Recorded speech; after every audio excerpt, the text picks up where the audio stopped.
Hello दोस्तों, welcome back to. बात करने वाले हैं how to become a topper in your class. कि आप अपनी क्लास में टॉप कैसे कर सकते हो, कैसे हाईएस्ट मार्क्स ला सकते हो, एक टॉप रैंकर बन सकते हो।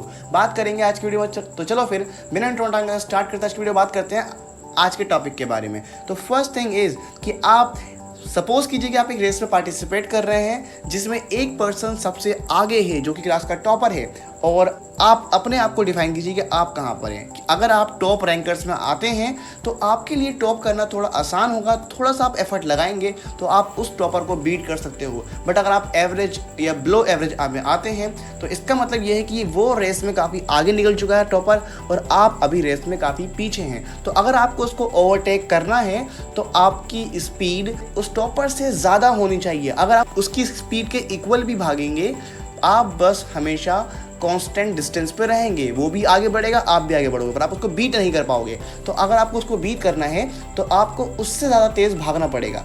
तो यहाँ पर मेरा कहने का मतलब ये है कि अगर आपको अपने क्लास के टॉपर को बीट करना है तो जितनी देर वो स्टडी कर रहा है आपको उससे ज़्यादा स्टडी करनी होगी, उससे ज़्यादा एफर्ट लगाने होंगे, क्योंकि आप रेस में अभी पीछे हो। तो आपको उससे ज़्यादा पढ़ना है।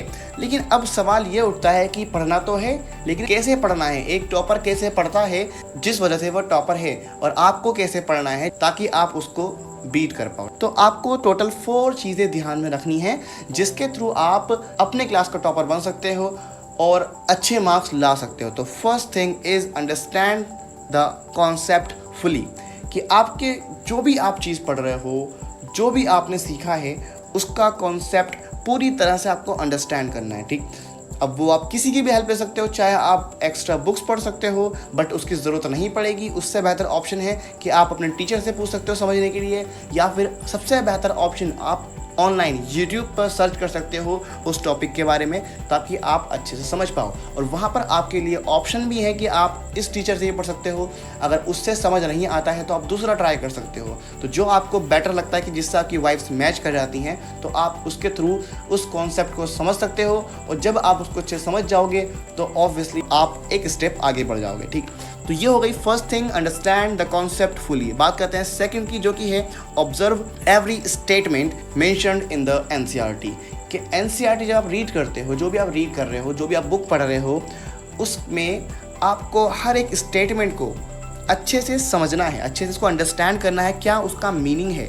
आप इसमें भी आप चाहो तो अपने टीचर की हेल्प ले सकते हो, या फिर आप और एक्स्ट्रा बातें जो आपको टीचर्स बताते हैं आप उसके नोट भी लिख सकते हो। आपने देखा होगा कि एनसीईआरटी में साइड में थोड़ी स्पेस दी जाती है, जिसका यूज़ ये होता है कि आप वहाँ पर एक्स्ट्रा बातें भी लिख पाओ जो आपको समझ में आई हैं या फिर आपको टीचर ने बताई हैं। तो आप वहाँ नोट कर लेंगे, भले ही वो आपको टीचर ने बताई हैं या फिर आपने ऑनलाइन कहीं सुनी है या फिर कहीं आपने अदर बुक्स में कहीं देखा है, तो आप उस जगह पर उसको नोट कर लेंगे, ताकि आप जब उसको दोबारा अगेन पढ़ें तो आपको वो चीज़ अच्छे से याद रहे। ठीक, तो ये हो गई second thing, observe every statement mentioned in the NCERT. आपको एनसीईआरटी पे ध्यान देना है, एनसीईआरटी से ही क्वेश्चन पेपर बन के आता है। तो ऑब्वियसली आपके मार्क्स अच्छे आने वाले हैं अगर आप एनसीईआरटी से स्टडी करेंगे तो। बात करते हैं थर्ड टिप की, जो कि है आपकी practice and repractice will make you perfect. आपने जो भी पढ़ा, आपने जो भी कॉन्सेप्ट समझा, जो भी आपने एनसीईआरटी के क्वेश्चन सॉल्व करे, जितनी भी आपने प्रैक्टिस करी, वो तब तक आप उसमें परफेक्ट नहीं होंगे जब तक आप प्रैक्टिस नहीं करोगे। आपने क्वेश्चन एक बार कर लिया, बहुत अच्छी बात है, लेकिन आपको उसको दोबारा भी करना है ताकि आप उसको कभी नहीं भूलें। और अगर आप ऐसा करते हैं तो आप उसको अच्छे से लिख पाएंगे और आपके मार्क्स ऑब्वियसली अच्छे आएंगे। So repractice is not a waste of paper, it's beneficial for you.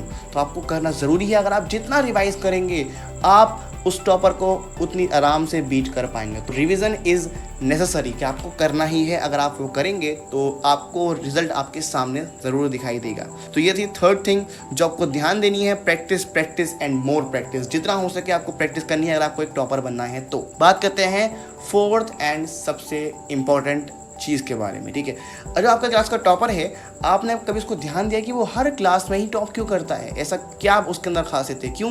क्योंकि वो पहले से ही स्टडी करते हुए आ रहा है। अगर आप इस टाइम जिस भी क्लास में हैं तो हो सकता है वो टॉपर जो हो पहले से ही, जब से आप केजी में थे, साथ में थे, तब से वो क्लास में फर्स्ट आ रहा है, टॉप आ रहा है। इसका रीज़न क्या है?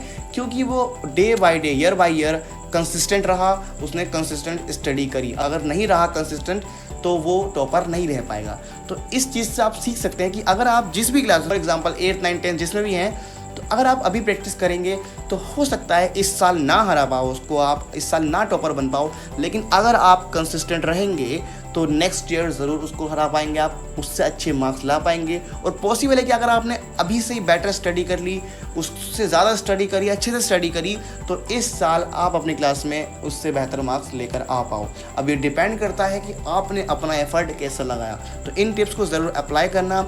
और भी बहुत सारी टिप्स हैं जो चैनल पे पहले से अवेलेबल हैं और भी आने वाली हैं, तो आप चैनल को ज़रूर सब्सक्राइब कर लेना और साथ में उन वीडियोस को भी देख लेना ताकि आपको और हेल्प हो जाए और आप अच्छे से मार्क्स ला पाओ। ठीक, अगर आपको उसके बारे में और भी जानना है तो आप हमारा इंस्टाग्राम और टेलीग्राम चैनल ज्वाइन कर सकते हैं, जहाँ पर आपको स्टडी रिलेटेड मटेरियल मिलता रहेगा।